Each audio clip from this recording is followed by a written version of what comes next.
its exports to America and the rest of the world. In peacetime, the United States once again banned the cultivation of hemp and cannabis, but at the same time imported millions of tons of hemp during the post-war economic boom to supply its industries. For this is the port of New York, a sprawling pattern of activity covering more than 1,500 square miles. Its 650-mile waterfront, an ever-changing mirror reflecting the work of the world and its needs and tastes. Grain from Canada, and fish from Portugal and Norway, tires from Akron, and hemp from India.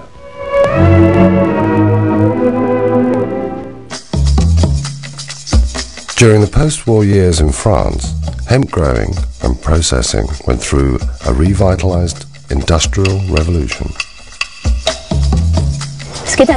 What is interesting to underline is the fact that in France hemp culture went on in spite of American prohibition.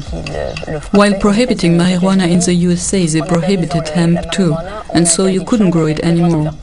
In France hemp growing went on. France was a very rural nation at that time, and remained so until the 50s. They continue to cultivate hemp there today.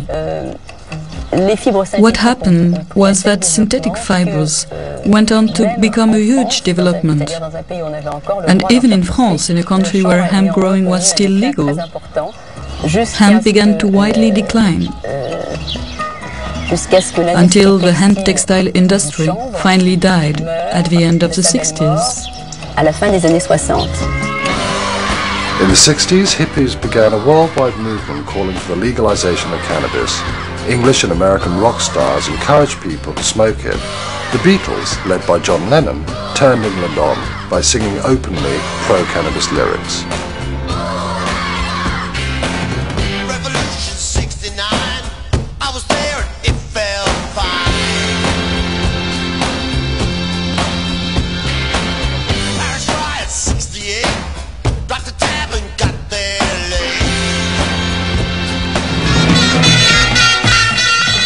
The Rolling Stones' preference for Moroccan hashish brought them more fans, offering an alternative to the Beatles and to the fashion for things Indian.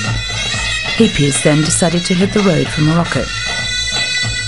Do you see the fields over there on the mountain? At this time of year you can't find any other plant growing there, because this is the only crop that grows here. Can you see how easily it grows?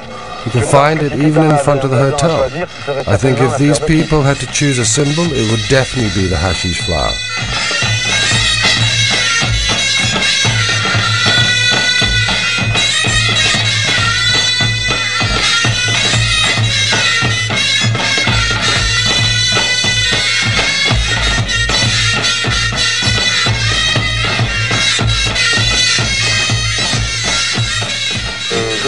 I think they grow here at least 10 tons of hashish a year, so there must be other people than hippies who buy it. In Jamaica, the Rastafarian religion advocated smoking cannabis. They called it ganja.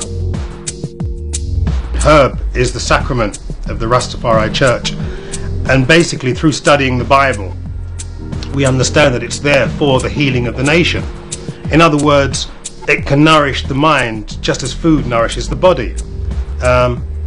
It's like a key that can open certain aspects of your mind, and the brain needs feeding just as the rest of your body does.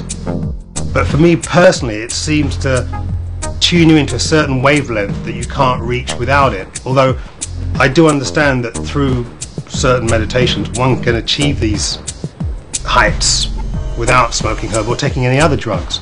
But in the 20th century, I personally don't have the time, so it's like a shortcut to get to this place to help you be creative. And another thing I find really interesting about weed is how through the smoking of it or the trying to acquire it, it brings together people of different classes, backgrounds, cultures. And in bringing those people together, there's an exchange of ideas, and through that exchange, other things happen. At the same time, cannabis was legalized in Holland.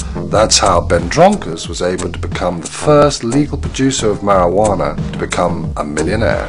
Here we find different varieties that me and my colleagues, we tested out by once in a while looking at the plants and try them out. In that sense, it's a wall where people can always look and go back to and say this variety had a certain smell or a certain aroma. Quality is very important, and it's the most important factor where we look at. Always people think also about quantities of material you can harvest, and of course it's very difficult to have a balance. You find plants with very large, big buds, and you find plants with smaller buds.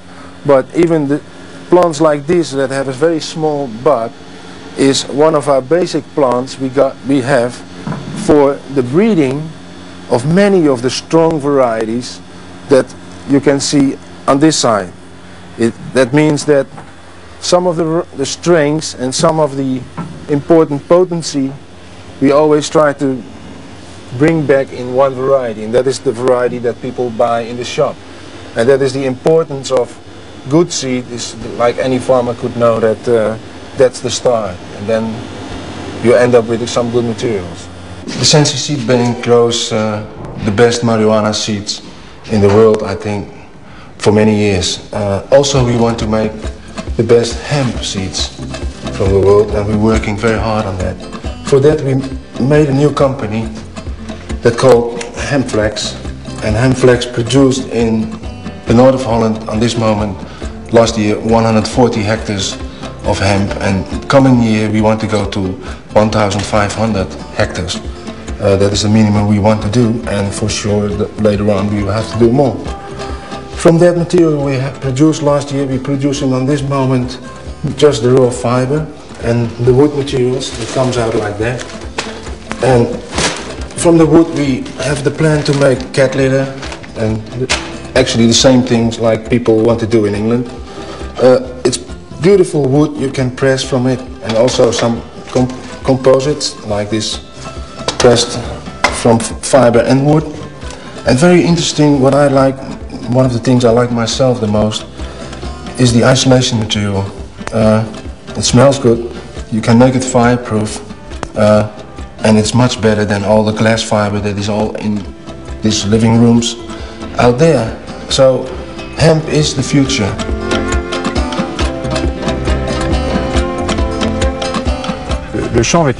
Hemp growing depends directly on contracts. We have to sign first a contract with an industrial society through our Hemp Producers Federation. At this point it becomes possible to grow hemp. Hemp sowing is made each year around May, and you harvest it around the beginning of September.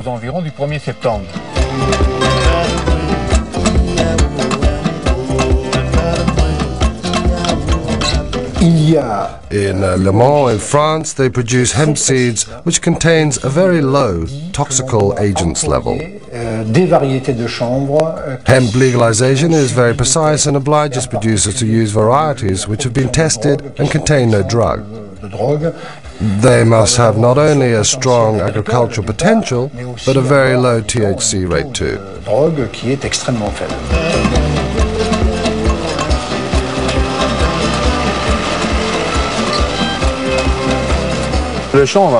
Hemp has a great industrial future. According to the tests we have made and the hemp uses we have developed, you can see that hemp adapted well to a lot of industrial uses, well, such as paper, also textile. Hemp textile has been made since the last century, up to the beginning of now the 20th century, and today we start to develop this sector again, and we hope to reach soon a top level. As far as other industrial uses are concerned, we have now a lot of French and foreign demands to test this material. Here, for example, amongst others, for hemp industrial use, a German asked us to test and incorporate hemp in the braking disc manufacturing process, because it's very resistant and non-toxic at all, non-toxic for human beings. Hemp renewal has drawn the attention of the American Cannabis Bible and magazine High Times, who sent their intrepid journalists